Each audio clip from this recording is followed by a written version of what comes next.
Good morning, students. Geography chapter 1 is going on. Lifelines of national economy. In this chapter, already we have discussed two videos. Topic 1 regarding introduction, and in topic 2 we've already done regarding the roadways. In topic 3 today we will discuss about the type of roads. Today we will classify the roads on the basis of the type of material used for their construction. The first category of the types of roads, when we classify the roads on the basis of material that is using in the construction of the roads. On the basis of material use, roads classified to two categories. First is metalled, second is unmetalled. Metal roads are made up of cement, concrete, or even bitumen of coal. The unmetalled roads are made up of clay. Metal roads are all-weather roads, and unmetalled roads go out of use in the rainy season. ये कच्चे road होते हैं, these are पक्का road. They can be used in all the seasons, but unmetalled roads cannot be used in the rainy season. So this is the classification of roads on the basis of material use. Now second classification of the roads is on the basis of the capacity. So now we will classify the roads according to their capacity. On the basis of capacity, roads are classified into 6 categories. We classify the roads into 6 categories. We will discuss them by one. First is Golden Quadrilateral Super Highway. These roads linking the mega cities of the country like Delhi, Kolkata, Chennai, Mumbai and Delhi. Delhi to Kolkata, Kolkata to Chennai, Chennai to Mumbai, Mumbai to Delhi, then by the 6-lane super highways.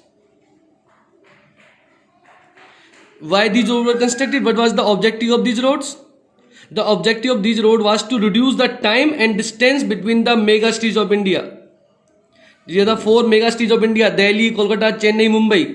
इनके बीच ताकि हम कम से कम time में पहुंच सके, ताकि time और distance in mega cities के बीच कम हो सके. That's why for this objective these roads were constructed. When we construct these roads, like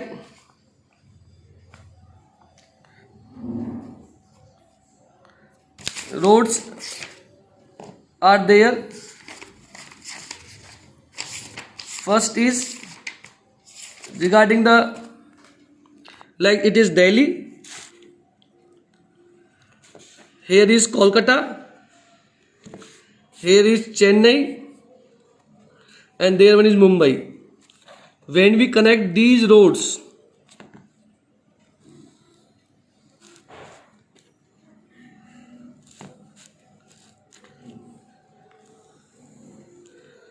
Delhi to Kolkata, Kolkata to Chennai, Chennai to Mumbai, and Mumbai to Delhi. When we connect these roads, it's appear like a quadrilateral. That's why this road is known as Golden Quadrilateral Super Highways.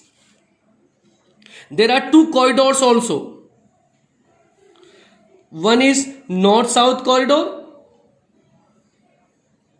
The northern terminal in Jammu and Kashmir is Srinagar. The southern terminal in Tamil Nadu is Kanyakumari. जब जम्मू कश्मीर के श्रीनगर को हम तमिलनाडु कन्याकुमारी से connect करते हैं, this corridor, this road, this highway is known as north south corridors. Second, the east-west corridor. The eastern terminal is Assam. In Assam, the station is Silchar. Western terminal in Gujarat. The point is, the place is Porbandar. The Silchar to Porbandar road, Silchar to Porbandar highway is also known as the east-west corridor. So first, the road is quadrilateral highway, that connect the mega cities by 6-lane highways. Then north-south corridors from Srinagar to Kanyakumari, Silchar to east-west corridor, Silchar to Porbandar. And all these roads are constructed by the National Highway Authority of India, NHAI. Srinagar to Kanyakumari, Porbandar to Silchar. These roads, these highways, these are the two corridors. Now we'll discuss about the national highways. National highways link the extreme parts of country. देश के जो distant parts पर जो areas located है, cities located हैं, उन्हें connect करने के लिए national highways बनाए जाते हैं. And these highways are constructed by Central Public Work Department. The national highway number 1 is Sirsa Suri Marg. It connects the Delhi to Amritsar. Longest national highway in India is NH7. Its length is about 2,369 km and it connects the Varanasi to Kanyakumari. Next is state highways.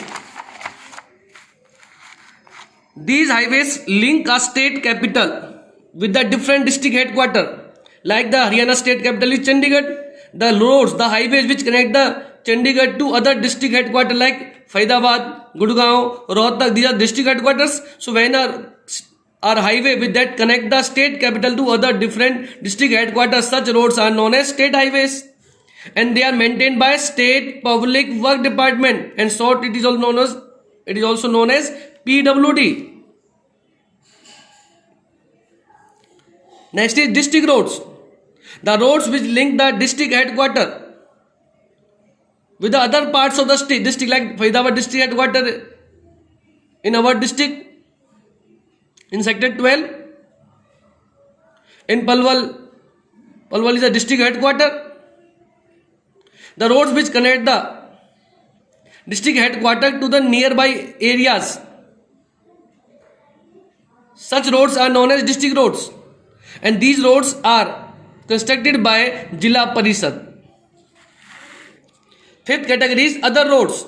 They are also known as rural roads or village roads. The roads which link the rural areas and villages with nearby towns or cities. ऐसे road जो nearby towns or cities को rural area और village area से connect करते हैं, such roads are known as rural roads or other roads.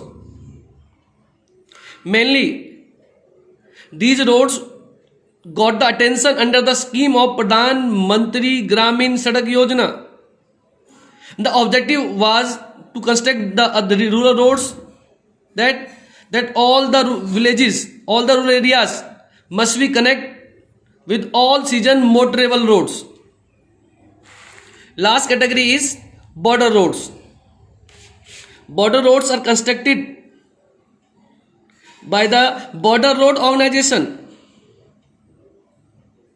This organization was established in 1960 for the purpose of border roads, because these roads are very important for the country. They are having strategic importance, mainly in the northern and northeastern border areas. We are having the border with Pakistan, China, Myanmar, Nepal, Bhutan, Bangladesh, etc. countries. So in these areas, these roads are having very strategic importance for us. By making these roads, the border roads have improved the accessibility in areas of difficult terrains. ऐसे difficult terrain के area जहां पहले जाना आसान नहीं था, जहां पहुंचना मान लिया असेस कर पाना आसान नहीं था, इन रोड्स के बनने के बाद we can easily access these difficult terrain areas. Border roads also helped in the economic development of border areas. When the border road will be developed, the people who live in the border areas, then they can perform their economic activities very easily. and they are also proved very beneficial for the defense sector of the country also. For the point of view of the defense and the army, the board roles are very important. That's all for today.